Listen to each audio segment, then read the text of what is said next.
बिस्मिल्लाहिर्रहमानिर्रहीम। अब हम फाइनल अकाउंट का एक क्वेश्चन करने लगे हैं जो कि बहुत ही डिफ़िकल्ट क्वेश्चन है और मोस्टली पेपर में पूछा जाता है। तो हम उसकी तरफ चलते हैं, देखते हैं। The following is the trial balance of cream corporation on 31 October 2020 from the year required to prepare trading and profit and loss account for the year ended 31 October 2020 and balance sheet. हमने trading and profit and loss account बनाना है और balance sheet बनानी है इस question की।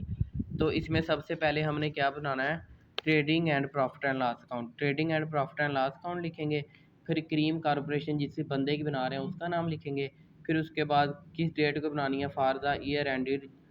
जब हम एंड करेंगे ना उस साल को तो उस डेट पे बनाएंगे। तो for the year ending 31 October 2020 को बनाएंगे। तो इसमें सबसे पहले हम लोगों ने क्या लिखना होता है, स्टॉक। ओपनिंग स्टॉक क्या होता है, स्टॉक लिखेंगे। ओपनिंग स्टॉक, सबसे पहले ओपनिंग स्टॉक लिखेंगे। ओपनिंग स्टॉक क्वेश्चन के अंदर गिवन होता है।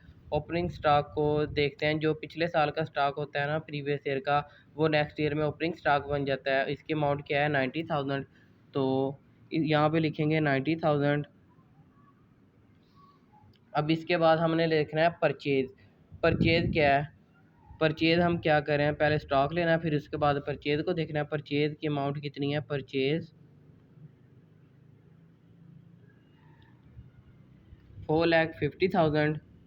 4,50,000 हमारे पास परचेज है। अब हमने देखना है परचेज रिटर्न तो नहीं है कोई क्वेश्चन में, परचेज रिटर्न नहीं गिवन है। अगर गिवन है तो उसे माइनस कर देते हैं इसमें से। तो इसके बाद दूसरी साइड पे आते हैं। दूसरी साइड पे हम लोगों ने क्या लिखना है, सेल। सेल की अमाउंट क्या है, 8,41,500। 8,41,500। तो इसमें भी हम लोगों ने यही देखना है, अगर से रिटर्न हो तो उसे माइनस कर देते हैं इसमें से। अब इसके बाद यहाँ पे आता है, नहीं गिवन है से रिटर्न, तो हमने लिखना है क्लोजिंग स्टॉक। क्लोजिंग स्टॉक हमेशा एडजस्टमेंट के अंदर दिया होता है। तो इस क्वेश्चन की एडजस्टमेंट है, जो भी एडजस्टमेंट होती है उसके डबल इफेक्ट होते हैं। एक तो बैलेंस शीट में आता है या trading and profit and loss account में। तो क्लोजिंग स्टॉक हमारे पास कितनी अमाउंट है, 70,000। तो 70,000 को हम यहाँ पे लिख लेंगे। अब हम लोगों ने देखना है जितने भी परचेज को करने पे, किसी चीज़ को परचेज करने पे, जो हम स्टॉक को परचेज कर रहे हैं उसके ऊपर जितने एक्सपेंस आते हैं वो सारे डायरेक्ट एक्सपेंस आते हैं, सिर्फ और सिर्फ परचेज को करने पे। तो परचेज को करने पे जितने एक्सपेंस आ रहे हैं वो डायरेक्ट हैं। वो हमने ढूंढ रहे हैं कौन कौन से एक्सपेंस है परचेज को करने पे। सबसे पहले यहाँ पे गिवन है कैरिज इनवर्ड। कैरिज इनवर्ड, हमने कोई चीज़ परचेज किया, उसे अपने पास लेके आ रहे हैं तो उसका किराया पे कर रहे हैं, तो उसे कहते हैं कैरिज इनवर्ड। कैरिज इनवर्ड क्या है, 5,000। कैरिज इनवर्ड, कैरिज इनवर्ड लिखेंगे 5,000। अब इसके बाद क्या है, हम लोगों ने डायरेक्ट एक्सपेंस ढूंढ रहे हैं कौन कौन से है। फैक्ट्री का रेंट, जहाँ पे माल को लेके रखा होगा वहाँ पे रेंट पे क्या होगा, तो उसका फैक्ट्री रेंट उसे कहते हैं। तो इसकी अमाउंट है 3,000। ये भी हमारा डायरेक्ट एक्सपेंस है। फैक्ट्री रेंट क्या अमाउंट है इसकी, 3,000। अब इसके बाद है debtor, office rent, postage and stationery expense, printing charges, bad debt, ये सारे अब देखने हैं। यहाँ पे हमने डायरेक्ट एक्सपेंस देखने हैं, ड्राइंग, सैलरीज, वेजिस। वेजिस है हमारे पास, वेजिस जो बंदे लेबर लगाई थी, परचेज किया है सामान, मजदूरी उन्हें पे की है, उसे हम वेजिस कहते हैं। वेजिस की अमाउंट कितनी है, 40,000। और वेजिस लिख देंगे यहाँ पे 40,000। ये भी हमारा डायरेक्ट एक्सपेंस बन गया है। अब इसके बाद हम लोगों ने देखना है कूल एंड गैस।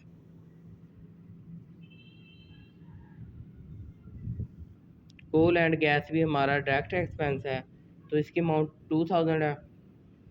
अब इसके बाद हम लोगों ने देखना है और कौन सा डायरेक्ट एक्सपेंस है, और इसके बाद कोई डायरेक्ट एक्सपेंस नहीं है। इसमें से जो क्रेडिट साइड होती है वो हमेशा बड़ी होती है, तो इसको हम ऐड करेंगे। क्रेडिट में से डेबिट साइड को माइनस करना है। क्रेडिट साइड को जब हम ऐड करेंगे तो कितनी बनती है? 841,500 841,500 प्लस 70,000 कितनी अमाउंट बनी है? 9,911,500 9,11,500। इसमें से इन सभी को माइनस कर देना है। 9,11,500 इसमें से माइनस किया 2,000 minus 40,000 minus 3,000 minus 5,000 minus 4,50,000 minus 90,000। तो हमारे पास कितनी अमाउंट आती है? 3,21,500। इसको हम कहते हैं ग्रॉस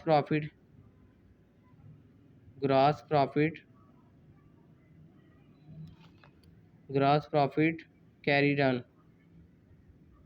ये ट्रेडिंग अकाउंट हो गया। अब इसे जब हम ट्रांसफ़र करेंगे दूसरी साइड पे प्रॉफिट एंड लॉस अकाउंट में लेके जाएंगे तो यहाँ पे लिखेंगे जीपी ग्रॉस प्रॉफिट ब्राडन।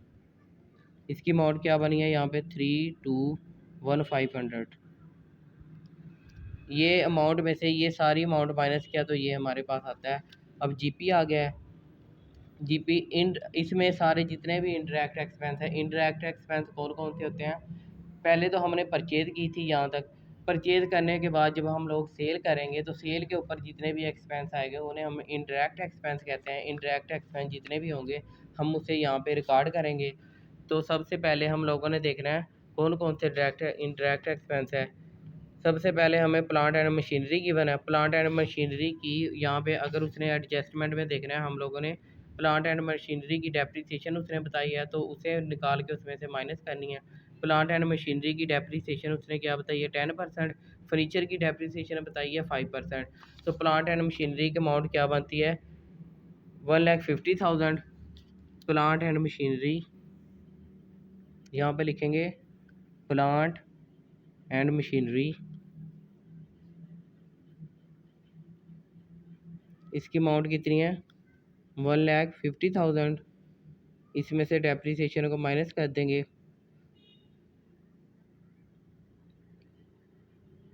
तो कितनी अमाउंट बनती है? 1,50,000 का 10% लें, 10 डिवाइडेड बाई 100,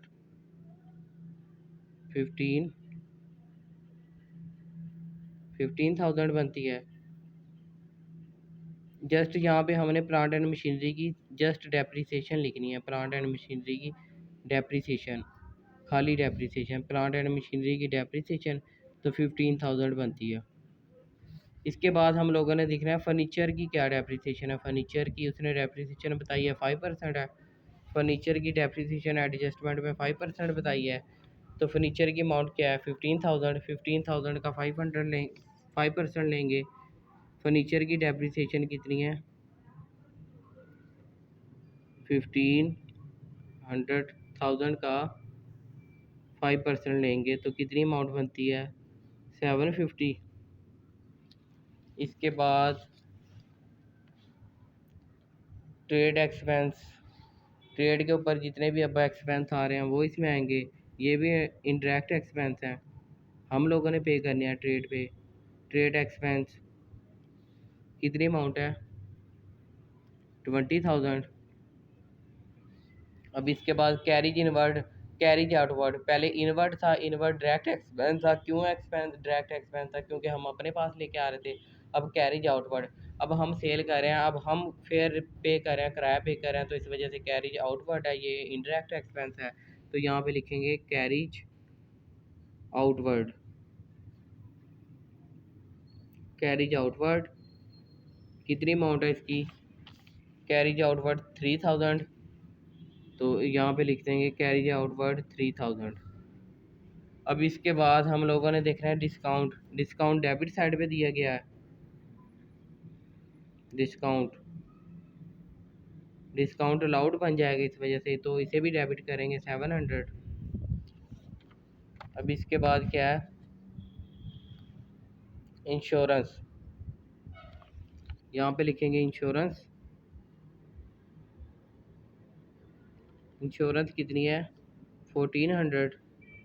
एडजस्टमेंट के अंदर देखना है हमने इंश्योरेंस का कोई बताया क्या इन्होंने, नहीं, यहाँ पे जस्ट उन्होंने प्री पेड इंश्योरेंस बताई है। प्री पेड जो इंश्योरेंस है ये इसमें से माइनस कर देंगे। प्री पेड इंश्योरेंस 1200 है, 200 है, तो प्री पेड इसमें से माइनस कर देंगे, जिसकी पहले ही हम लोगों ने अदायगी कर दी है इंश्योरेंस की 200। प्री पेड इंश्योरेंस 200 है, 200 इसमें से माइनस कर देंगे, कितनी अमाउंट बनती है 1200। इसके बाद फिर आता है डेटर। डेटर को नहीं हम लोगों ने देखना, ऑफिस रेंट। ऑफिस जो है हमारे पास उसका रेंट पे किया गया है, कितनी अमाउंट है। जो फैक्ट्री का रेंट होता है ना वो डायरेक्ट एक्सपेंस होता है, जो ऑफिस रेंट होता है वो इनडायरेक्ट एक्सपेंस होता है। इनडायरेक्ट एक्सपेंस ऑफिस रेंट है 6000। इसके बाद है postage and stationery expense. Postage and stationery expense, ये जितने भी एक्सपेंस है ये सेल के ऊपर हो रहे हैं, इस वजह से इनडायरेक्ट हैं। पोस्टेज एंड स्टेशनरी एक्सपेंस कितनी अमाउंट है 1200। Postage and stationery amount 1200। इसके बाद है printing charges. Printing charges, printing charges ये भी इनडायरेक्ट एक्सपेंस है, इसकी अमाउंट क्या है 5600। अब इसके बाद है बैड डेट। बैड डेट क्या होते हैं, जिन्हें हम लोगों ने सेल की थी वो हमारे से उधार पे चीज़ें ले गए थे क्रेडिट के ऊपर, तो अब उन्होंने हमारी अमाउंट जो है वो हमें पे नहीं की। वो कहते हैं हमने आपकी अमाउंट कोई नहीं देनी, तो हम लोगों ने उसे बैड डेट क्रिएट कर दिया है कि ये बंदे हमारी अमाउंट को नहीं पे करेंगे। तो बैड डेट है, कितनी अमाउंट है इसकी 3000 बैड डेट। इसका हम एक नोट बना के वहाँ पे एडिशन लिखते हैं नोट के अंदर। बैड डेट की अमाउंट कितनी है हमारे पास 3000 के बैड डेट थे। इसका एक फार्मूला होता है बैड डेट का, जिसे हम बोलते हैं बानो, BANO। इसमें हमारे पास पहले आते हैं बैड डेट, बैड डेट। इसके बाद एडिशनल बैड डेट इसके अंदर ऐड हो जाते हैं। एडिशनल या फर्दर बैड डेट इसके अंदर ऐड होते हैं। Additional bad date.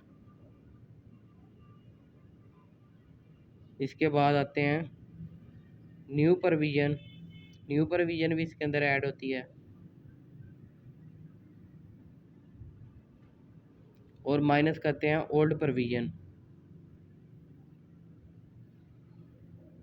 Old provision को इसमें से माइनस कर देते हैं।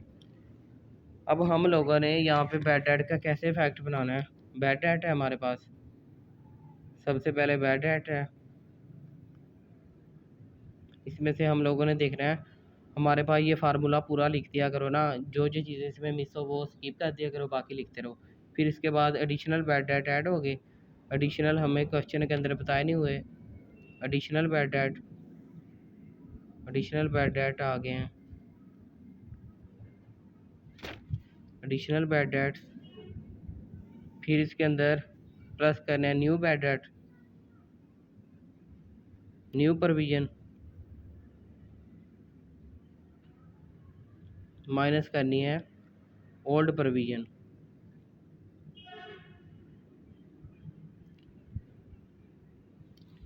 बैड डेट हमें क्वेश्चन के अंदर क्या गिवन है 3000 के बैड डेट है। बैड डेट की अमाउंट है 3000। इसमें से एडिशनल बैड डेट क्वेश्चन के अंदर हम देखते हैं एडिशनल बैड डेट का कहीं जिक्र नहीं है, तो एडिशनल बैड डेट को छोड़ देंगे। एडिशनल बैड डेट हमारे पास कोई नहीं है। तो इसके बाद हम लोगों ने देखना है न्यू प्रोविज़न क्या बनती है। न्यू प्रोविज़न उसने क्या बताई है हमें, क्वेश्चन के अंदर न्यू प्रोविज़न को देखना है। हमेशा एडजस्टमेंट के अंदर न्यू प्रोविज़न दी होती है, जो क्वेश्चन के अंदर प्रोविज़न दी होती है ना यहाँ डेबिट क्रेडिट साइड पे, उसे हम कहते हैं ओल्ड प्रोविज़न। यहाँ पे न्यू प्रोविज़न उसने हमें क्या बताई है, न्यू प्रोविज़न वो कह रहा है क्रिएट प्रोविज़न एट 5%। प्रोविज़न को क्रिएट करना है 5%। किस के ऊपर क्रिएट करेंगे, हमेशा डेटर के ऊपर क्रिएट करते हैं 5%। डेटर की क्या अमाउंट है? 7,000 11,7,000 1,07,000 पे 5% की प्रोविज़न क्रिएट करनी है। ये बनेगी 5850। ये हम क्या ऐसे कहेंगे? New provision. ये हमारी न्यू प्रोविज़न बन गई है। अब न्यू प्रोविज़न की अमाउंट क्या निकली है? 5850। अब हम लोगों ने हमें क्या रिक्वायरमेंट में दी, बताया गया है कि ओल्ड प्रोविज़न को ढूंढे। ओल्ड प्रोविज़न क्या है? ओल्ड प्रोविज़न हम लोगों ने हमेशा यहाँ डेबिट क्रेडिट साइड के ऊपर दी होती है। ओल्ड प्रोविज़न जो पहले प्रोविज़न दी होती है वो हमारी ओल्ड प्रोविज़न होती है। Provision for doubtful debt provision ये दी गई है क्वेश्चन के अंदर 2400 की है, तो यहाँ पे 2400 को माइनस कर देंगे तो क्या अमाउंट बनेगी? 2400 को इसमें से माइनस करना है। पहले क्या है? 3000 प्लस 5850 माइनस 2400। ये हमारी क्या बनती है? डेट क्या बन गए? 6450। ये जो होती है ना प्रोविजन, जितनी भी एडजस्टमेंट होती हैं उसके टू फैक्ट होते हैं। एक या trading and profit and loss account में, दूसरा बैलेंस शीट के ऊपर आता है। यहाँ हमारी न्यू प्रोविजन ये निकली है। ये एक तो हमने लिख दिया यहाँ पे trading and profit and loss account में, और इसके बाद दूसरी आएगी बैलेंस शीट के अंदर, डेटर में से माइनस होगी। इसके बाद हम लोगों ने क्या देखना है क्वेश्चन के अंदर? यहाँ बैड डेट तक गए थे। इसके बाद है एडवर्टीजमेंट। एडवर्टीजमेंट क्या अमाउंट है? एडवर्टाइजमेंट की अमाउंट क्या है? 30,000। तो 30,000 को भी हम सेल कर रहे हैं ना, सेल के ऊपर हमें एडवर्टाइजमेंट करेंगे तो एक्सपेंस आएगा, वो इंडायरेक्ट एक्सपेंस है। तो इसके बाद बिल रिसीवेबल को नहीं हम लोगों ने, ये भी उसका एसेट साइड पे आएगा। ड्राइंग लाइबिलिटी साइड पे आएगी। सैलरीज को अब हम लोगों ने देखना है, सैलरीज क्या पे की है? सैलरीज की अमाउंट है 30,000। सैलरीज लिख देंगे। फिर इसके बाद हम लोगों ने देखना है वेजिस, हमने ट्रेडिंग में लिख दिया था। कोल एंड गैस भी ट्रेडिंग में लिख दिया था। Cash at bank, cash in hand, sale, sundry creditor, bill paper, provision, ये सारे लाइबिलिटी साइड पे जाएंगे। तो इसमें हमारे पास और कुछ नहीं बचता, तो इसे क्लोज कर देंगे। इसे क्लोज करेंगे। यहाँ पे क्रेडिट साइड को इक्वल कर देंगे 321500 321500